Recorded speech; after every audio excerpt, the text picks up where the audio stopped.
Hello, YouTube. I am hanging out with my Korean brother. Yes. And, well, the next 4 days, we have classes coming up, and you brought a different gun. Yes. Uh, Oh, wait, is it though? Well, it's kind of the same, but it's kind of different. We did a video recently about how you set up your Glocks. Yes. Got a bunch of engagement, a bunch of questions. We'll make a separate video answering questions. But you brought a limited optics gun Yes. with you that I think we should talk about because it's kind of interesting. Yes. Now, this is not a completely different gun. It's a Glock. It's still a Glock. But as you can see, ugly Glock, ugly lady, you put some pretty things on it, it may look prettier. I mean, it ups that, 5 out of 10 to 5.5 out of 10 Is this true? in terms of look. As you can see, big funnel over there. It's actually brass, but it's black coated, just to make it, look it sexy. Yeah, less bling. And then Surefire X300 Turbo. The turbo you have to Yes, have. not the turbos. regular. Yes, Turbo is the one. Turbo is the way to go. Yes. It's definitely more brightness to You that. said you almost blinded yourself with this. I You didn't did, realize how yes. bright it was. Oh, when I first got him, the Turbo one, I ran the regular one for a long time. And when I turned it on the white wall. And then just looking at the reflection from the white wall, I was like, oh, this is way too bright. But yeah, that's the power I want. It's the force I want. Yes. Well, quickly, the light has more candela, so it's a tighter, focused hotspot. So Yes. yeah, I agree. I think that one's the way to go. But I find it, so for a carry optics setup or my regular teaching setup, I am running the X300 with a brass butt plug we talked about on the last video.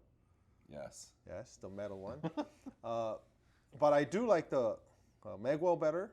Okay. Well, first, it's a bigger funnel, so I don't have to worry about it. I just shove it in, insert my magazine, penetrate it all the way as hard as possible. And Oh, sweet innocent Kim. was there any joke in You've fallen in with the wrong crowd. there? Okay. And second, this is actually heavier than the butt plug. Okay. So it's got more weight to it. Okay. So I do feel better balanced with the X300 and having a brass, not funnel, brass magwell, I should say. That's the technical word, magwell. This now, I really like the weight balance. And generally saying, if I have no butt plug or brass butt plug, I feel more front heavy. And my arms get a little tired on the weird spot. But this one, I feel completely natural. And other things are very similar to my normal setup. Defender XL5 MOA, performance trigger. Now, it's really weird. Performance trigger, there's supposedly first gen and second gen. Yes. And supposedly second gen is the better one with a better coating. I've heard that.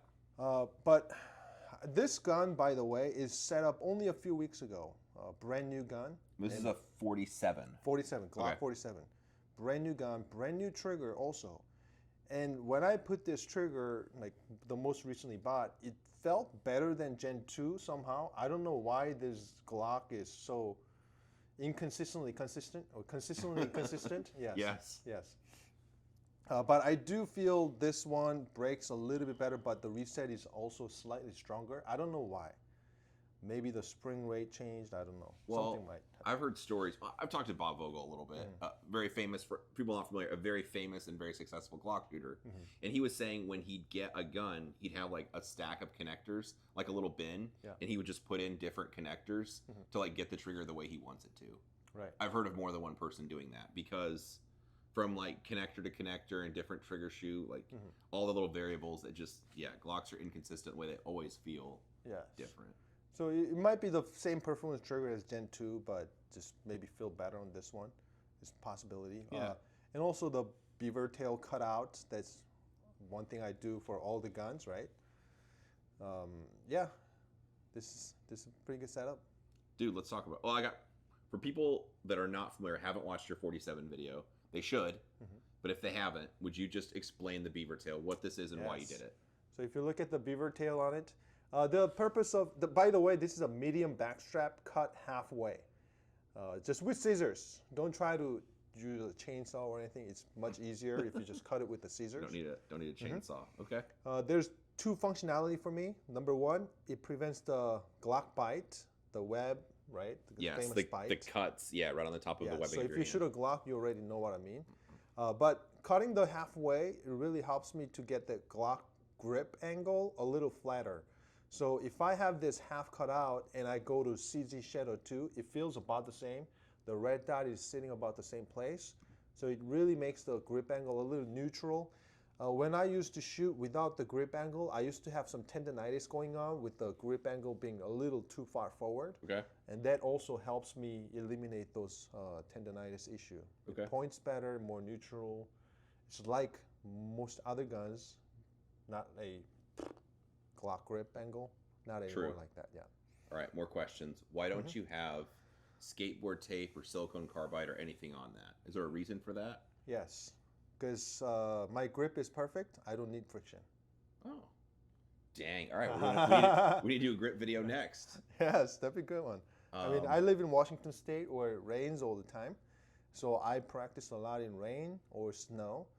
And I want to be able to shoot regardless of my friction condition on my hand. So I have developed more of a front and back pressure, grip pressure. If you're on PSTG, you already know I made grip video on front and back pressure video. And by relying on more front and the back of the pressure point in the gun, especially under the trigger guard and the back of the gun, you don't really need a lot of friction. So yeah, scientifically it's possible. So you're saying you hold the gun from the front and the back, as opposed to if the gun's recoiling this way, you're not trying to push hard on the side to stop that ability for it to kick up and down. Yes. Instead, you're trying to clamp from front to back more, which gives you control over it when it's recoiling. Yes. That'll be a separate video for sure, because people just like you this. said, pressure point front and back by physics is more efficient because it's direct in line with your force of recoil. Yeah. Dude, that's very, very interesting. We will talk about that. Yes. We should talk about your sights, your iron sights. For people that didn't see the other video, that's going to get a bunch of questions. So I am not running a suppressor, although I wish I could. I do not own a suppressor. I know a guy. Yeah. So these are, who makes these? Last time I think I said Army Glow. Ameriglow. But that's actually Ameriglow. Ameriglow. Yes. That's fine. So they are Ameriglow.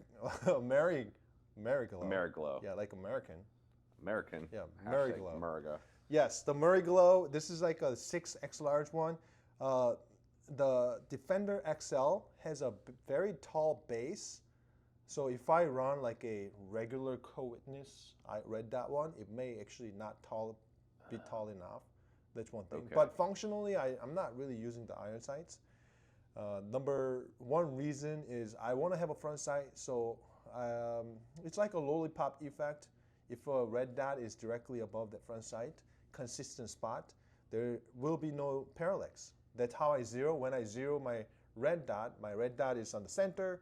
My front sight is slightly under it, so I am zeroing my gun exactly same spot, red dot being in the center of the window. But when we are actually dry firing, sometimes we see red dot going into the corner. Hopefully it's still one-handed shooting. How many times do you actually not see any red dot, right? You have completely no red dot. Or like people put the gun up and they end up kind of doing this, a little bit of trying to fish like around. moving your wrist, to find the dot in the window. Yes. So for me, having the front sight and perhaps the rear sight is to develop perfect index every single time. So, I mean, fortunately, I started shooting as an iron sight shooter. So index was something that I didn't struggle because iron sight is just align the front, align the rear. Simple as that. But a lot of people, especially when there's no reference other than the red dot itself, like no co-witness, a lot of people don't realize if the red dot was dead center of the window or corner of the window, and then they shoot like 25-yard no-shoot target and they walk down and, oh, why did I hit that no-shoot?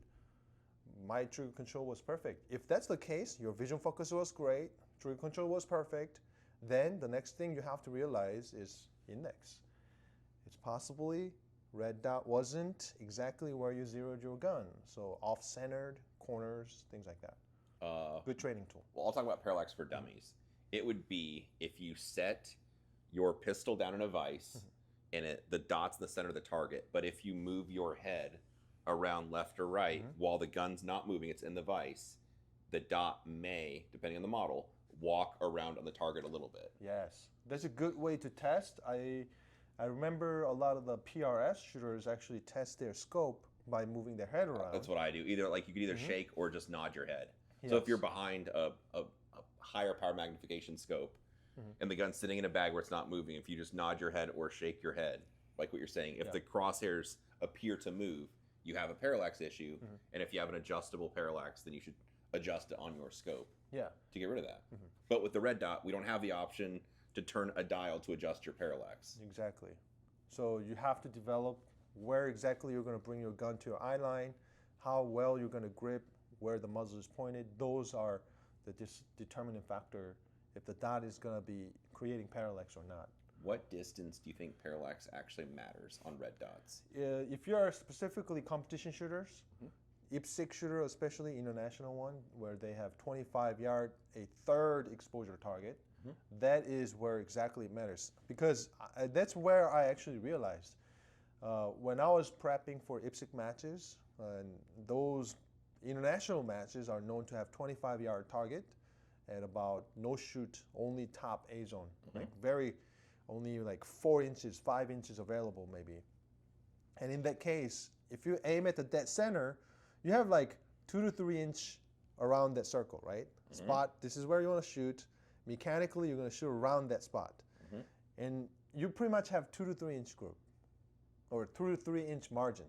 If it's 4 inches below that spot, it's going into a no shoot. Yeah, it's a penalty. Yes. So when I was training, especially designated target drill and picking that 25 yard no shoot target, and I was like once in a while, I would know, okay, that was a bad shot and I expected no shoot. Okay. And when I walked down, it was not a bad shot. Because the red dot was on the no shoot, but the parallax put it into the lava. Okay. Sometimes I call it, okay, that was perfect trigger control, confirmation 3, stable sight, and red dot was dead center alpha zone. And I walk down and I get a no shoot. And I was thinking, why is this happening? Because at the time I was shooting expensive ammo anyways, like, hollow points. Mechanically, I knew it was 100% accurate. And okay, I'm just gonna shoot one target before I shoot designated target. I'm just gonna make sure everything is absolute perfect. Okay. Dot perfectly centered, every shot, 5 shots, bum, bum, bum. 5 shots, almost like a touching in like 1.5 inches to 2. Okay. Okay, let me do designated target drill, and then I'm gonna replicate the group size. So I did that, and of course I wasn't able to. And now, okay, let me dry fire this. Now I'm not gonna shoot it. Let me see what happens in dry fire. So I started dry firing, and then I started realizing because there's no recoil, red dot is now sitting in the same spot, no recoil, I was able to analyze where the red dot stopped between transitions much better. And I started realizing, oh, the red dot is not in the center of my optic. Sure. Yeah. Why is my optic on the top right, but red dot is low left? And I have to make sure index was perfect. Okay. So you think 25 yards and more, it matters? Inside. That's where 2 inches variation happens. I experimented with an SRO, shooting dead center versus corners. It was about 2 inches away. So if you were shooting at full targets, even at 25, you'd be fine. Full target would be fine, yes. So it'd be partial targets at distance. Okay. But the accuracy is still not going to be as optimal accuracy. Very interesting. One more thing about your gun, if I could. I messed with it just for 30 seconds before we started recording. It seems like your mag release, it was just a little bit softer. Yes. Is there a reason for that? Yes. So I might have mentioned it some of the videos. I have one particular Glock. This one was actually okay. Actually two. One Glock 47, and one of them was Glock 34.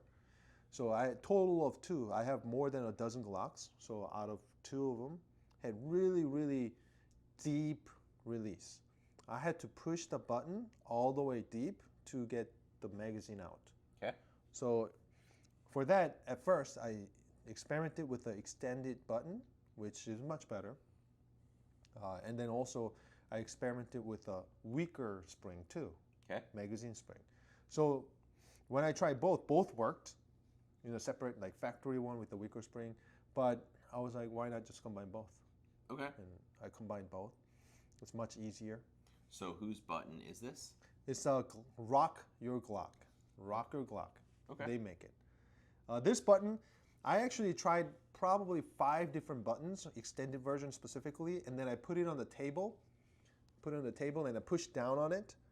And sometimes magazine is too long, it'll That's my next depress question. the magazine. Yeah. But this was the only one, maybe not only one, there was another one. But this one was not as aggressive. I think the other one was Glock store one. There was too much of a serration in it. It hurts my skin. This one is kind of smooth, but it's not long enough to actually depress the magazine. So for people not familiar, in competitive shooting, sometimes your gun will be loaded, but it'll be sitting down on a table, Yes. and you'll have to maybe run over and pick it, or maybe you have to load it, pick up a bunch of variety of stuff. But our table or barrel start, sometimes if your gun's loaded, magazine in it, around the chamber, and you go to pick it up, when you push down just that little bit to pick it up, it's just enough to jostle the magazine release. Then when you pick the gun up, you see the magazine fall out. So the other thing I've noticed with extended magazine releases, sometimes people with their support hand, it'll accidentally hit just a little bit, or the way their hands interface around the grip.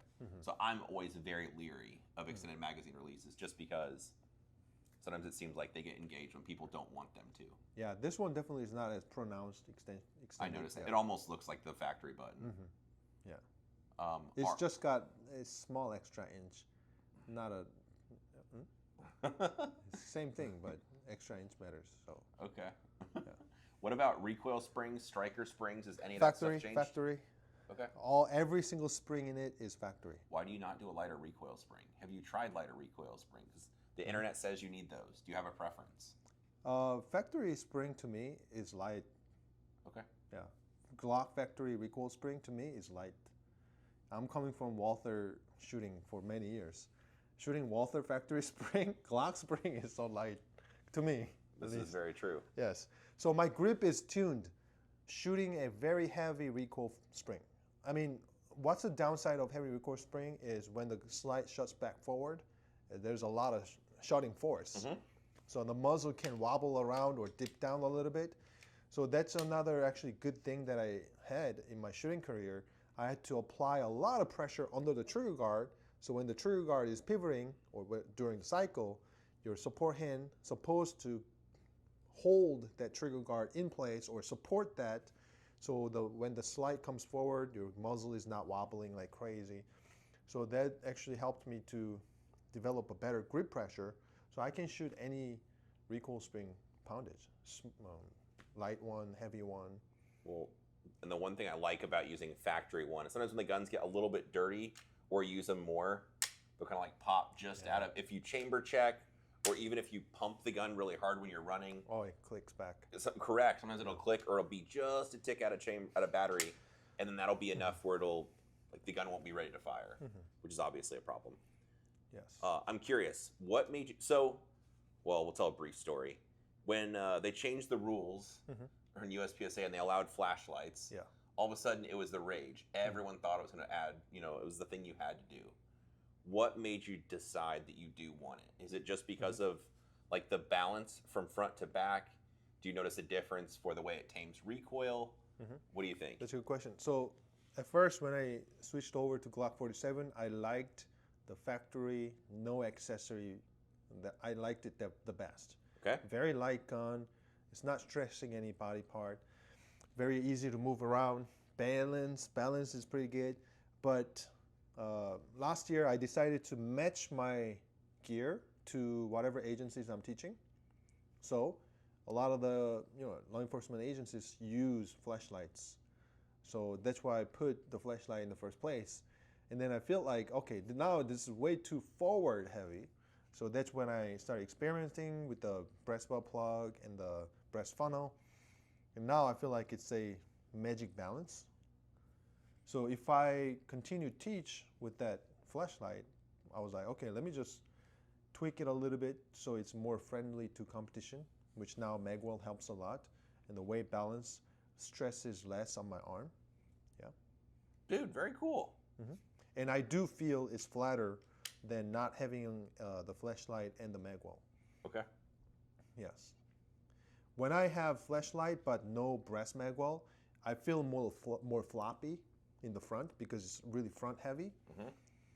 But if I have a breast magwell, It feels very natural. Almost feels like Shadow 2, CZ Shadow 2.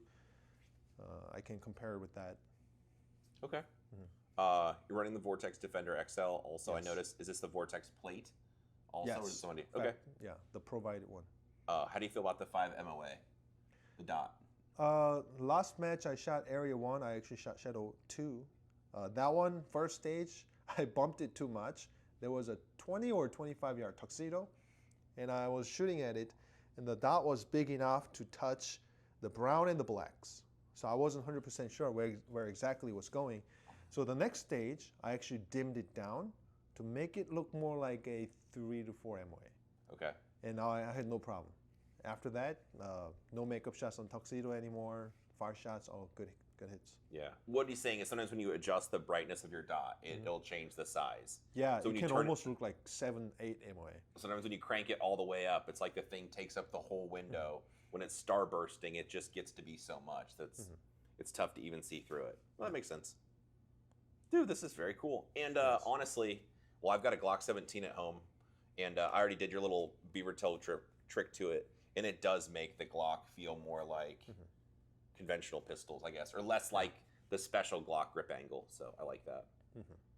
Cool. Yeah, so I'll be shooting this one. So like I said, last major match, USPSA, I shot Shadow 2 in limited optics.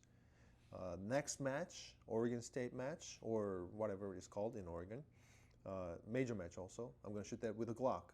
And then the third match, Idaho State match, I'm going to shoot with a 2011 if the builder finishes it in time. So I'm going to shoot each match, different guns. Of course, there will be match footage. Area 1 is already up on my channel, so go to H Kim Shooting or search my name, Hwansik Kim, Vision Focus. Yes. The Shadow 2 is already up there. I'm going to shoot Glock and then 2011, and then I'm going to make a video of all comparison, who's the best, who shot the best, which one I like the best, which one has the most extra inches, or... Yes. All right, then. And then I'm going to shoot that as my gun at LONETS, Limited Optics Nationals. Dude, that's awesome. I will say you should check out Professor's channel. Even if you're not into competitive shooting, your Area 1 match video is quite impressive. I actually watched it twice. It was very... So when you're... Even if you don't shoot competitively, the thing you should be looking at is how the dot or his... You could see like the gun moves to the target, how immediately he's shooting when it gets there, and then how like efficiently it moves to the next target.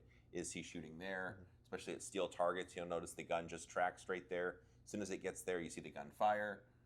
It's all that kind of... It's just... The more, if you shoot competition, you get kind of a more critical eye for what you're looking at. But basically, you're not just stand in one spot, shoot some targets, run somewhere else, get there and then shoot some targets, running around dynamically. And anyway, it's quite impressive to watch. So thank you. Yeah, you'll see the vision focus. Yeah, very much. Yes. Super hard vision focus. Yes. Yep. Cool, man. Well, appreciate you taking the time. Yeah, thank you. If you guys have any questions for Kim, drop it below in the comments. We get together fairly often anyway, and I'll just ask him to answer the questions. So it'll give us stuff for the future. So appreciate you guys watching. All right.